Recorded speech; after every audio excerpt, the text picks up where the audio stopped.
My story happened about 4 years ago. I was a single mom living alone, and my property is a bit out of town. Not in the middle of nowhere, but not close enough to walk to town either.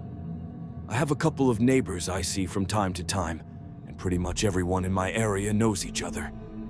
This happened one night when I was up late. I was doing the dishes and cleaning up because my son was already in bed. I had let my dog outside to roam the property. I have quite a large field on one side of my home that my dog, Daisy, loves to run and play in. I was just humming along with the radio and washing dishes. I went outside to call Daisy back to the house. She tends to roam to the far end of the property, and it's pretty normal for me to have to call her a few times before she comes bounding up the yard. But this time I saw a small light in the field that I'd never seen before. It looked very much like a flashlight. I was a little creeped out, so I stayed in the lit area of my property, where my neighbor across the street could see me if he looked out.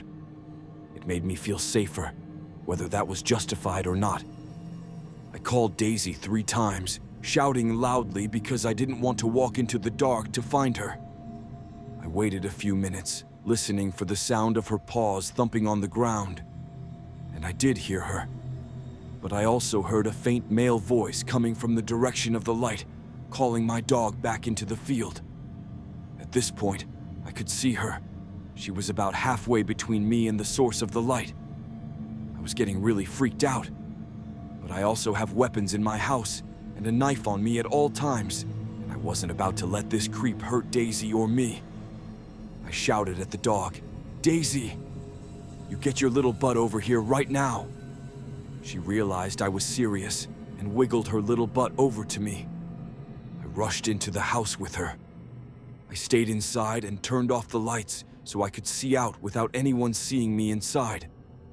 I retrieved my handgun from the safe, loaded it, and kept it with me while I checked all the doors and windows to make sure they were locked. Then I looked out the side window to see if the light was still there. I didn't see anything when I looked. About 10 minutes had passed since I came inside. So I put a dim light on in the kitchen and started doing dishes again, this time with my gun on the counter next to me, just in case. About 30 minutes passed, and I was just starting to feel calm again when I heard a very loud crash in my garage. Now, in my area, the neighbors look out for each other.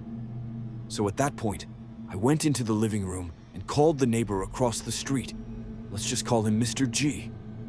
I asked if he could look out his front window and see if anyone was near my garage. I told him I was going to hit the lights in the garage and open the door using the button in the laundry room. I have one inside the house as well as on my car visor. He agreed and sounded very concerned. I crept to the laundry room door that leads to the garage and pushed the button on the inside. When the garage door opens, the light automatically comes on. Mr. G immediately freaked out. He told me there was a man in my garage. At that point, I was standing just inside the door to the garage, gun in hand, so I flung the door open fast. There was a guy in my garage, trying really hard and very stupidly to hide beside my car. I slowly started to walk around, gun aimed and ready to fire. As I walked around the car, I said, "I know you're over there, and I have a loaded weapon. You are trespassing on private property. This is my residence, and if you don't leave, I will be forced to shoot you." Like a flash, this guy jumped up and sprinted out of my garage like a cat with its tail on fire, shouting, "I'm just a friendly neighbor." After that, I closed the garage and checked to see if anything was missing. It wasn't. I found the toolbox he'd accidentally knocked over, which caused the crash. It seemed like his clumsiness got him caught before he could steal anything. I notified the police that there was a man in the area who had broken into my garage. From what I could tell, he'd wedged the small garage window open and squeezed in. The police came out, asked a few questions, and left. I heard about a guy getting picked up for a similar break-in a few days later in a nearby area, but I'm not sure if it was him. When I was 11, my single mom, my 9-year-old sister, my 6-year-old brother, and I moved into a beautiful, older, craftsman-style house. I'd heard it was around 80 years old back then, in 1984. Soon after we moved in, we discovered it was infested with cockroaches. I'd never seen anything like it. When you turned on the lights at night, they scattered from every surface. We had to store all our food that wasn't canned in the fridge, so they wouldn't get into it. We tried bug bombs and professional exterminators multiple times, with no success. Those things really can survive a nuclear war. Anyway, they weren't the reason we lived in the house for less than a year before fleeing for our lives. I just thought it was an interesting side story. To this day, roaches are near the top of my most detested bugs list. I remember my mom discussing our next-door neighbor's creepy son with my grandma.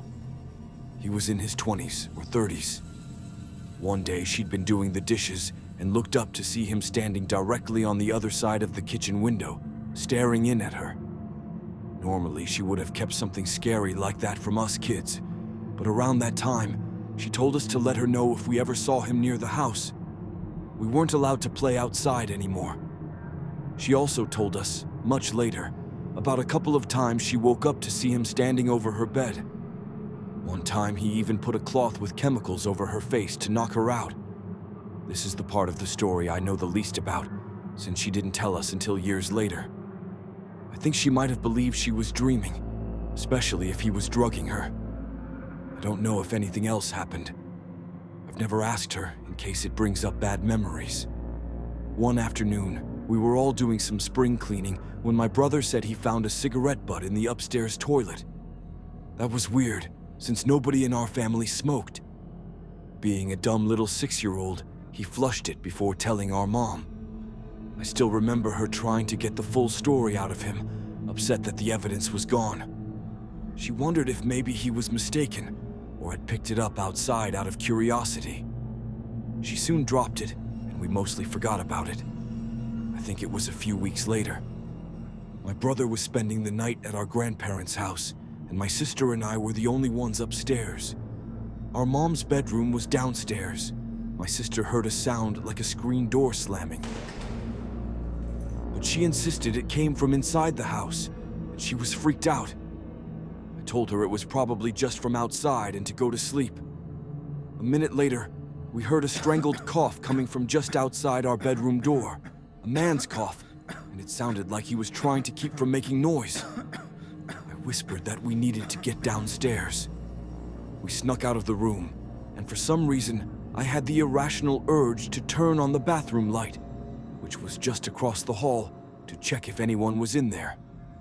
Then I had an even stronger feeling that we needed to get away from the bathroom and go downstairs now. The scariest moment of my life was when we were creeping down the stairs in pitch black. It was an enclosed spiral stairway with walls, perfect for someone to hide behind. The stairway light was burned out, and the wooden steps were creaky, so getting down was terrifying. We got downstairs and woke up our mom, panicked, and telling her there was a man upstairs in our bathroom. She started to tell us to go back to bed, but she could see we were seriously scared. She walked over to the bottom of the stairway to go up and show us there was nothing to be afraid of, then suddenly had a strong feeling to close the stairway door and lock it immediately. She did, then called the cops. They found nothing and didn't really take us seriously. The next day, she called a detective friend of hers from high school to come inspect the house. Remembering the cigarette butt, she had him look at the upstairs bathroom window. It was a high, narrow, rectangular window, not very big, but just wide enough for a person. Who knows how many times the intruder had climbed our roof to get in and been upstairs while we were sleeping across the hall. The window swung up on hinges. When my mom's friend let it drop, it made a sound just like a screen door slamming. He told her the locks on all the windows were so old they were practically useless, and that we needed to get out of the house immediately. We moved into my grandparents' house that same day. A few days later, when my mom went back with her brothers to pack up some things, they found the back door had been smashed open, but nothing inside was disturbed. Looking back, I think my mom may have been in denial about what was happening in her room. She never shared many details with us, even years later, and I can't blame her. If she really was being drugged, maybe with chloroform, it's possible she thought she was dreaming or imagining things. The pieces didn't fully come together until the detective friend inspected the house and confirmed someone had been breaking in. That was the moment everything clicked for her. As soon as she realized we were in real danger, she didn't hesitate. She got us out immediately. A few years later, we heard that the neighbor's son had been arrested for rape and attempted murder. I still think about how close we came to something terrible. What if I'd turned on that bathroom light? What if my mom hadn't locked the stairway door? What if we'd stayed just one more night? And sometimes, I still wonder if that house is crawling with cockroaches. When I was in year 1, so about 5 or 6 years old, I lived next door to a woman and her daughter, who was the same age as me and went to the same school. Her daughter was called Sophie, and all I can remember about her appearance is that she had blonde hair. There was a very low wall between our two gardens, so I would often see and talk to Sophie, and we became friends. She would jump over the wall and play in my garden, and I would go over to her house. She was a nice girl, as far as I can remember. What I noticed over a couple of months of being friends with Sophie was that her mother would frequently change boyfriends, and the guys would actually live in the house with them. One day, while I was at Sophie's house, I met one of her mother's new boyfriends. I can barely remember what he looked like, but he took me and Sophie into the garden, gave us skipping ropes and other toys, and supervised us while we played. He even joined in skipping once, but he was very cold, like he really didn't like me or us. I think he might have been doing it just to impress Sophie's mother. A few days, or maybe weeks later, I was in my own garden with my mom when I heard the man and woman arguing next door. The guy was very loud and aggressive, shouting at her to get in the fucking car. That was how I first learned the F word. I started using it all the time until my mom got me to stop. Over the weeks that the boyfriend was around, I noticed that Sophie started acting oddly. She began saying strange things and trying to get me to do dangerous stuff like climbing fences. I remember once at school, she tried to pick me up and then threw me down, making me bleed. Then one day, a whole load of police showed up and kicked down my neighbor's door. I didn't see it happen, but I heard everything. It turned out that the woman's latest boyfriend, the guy who'd played skipping with me, got arrested for killing a woman, or maybe more than one, and for making Sophie help him sell drugs or something along those lines. I never played with or talked to Sophie again. I'm not really sure what happened to her. The door of that house is still dodgy from being kicked down.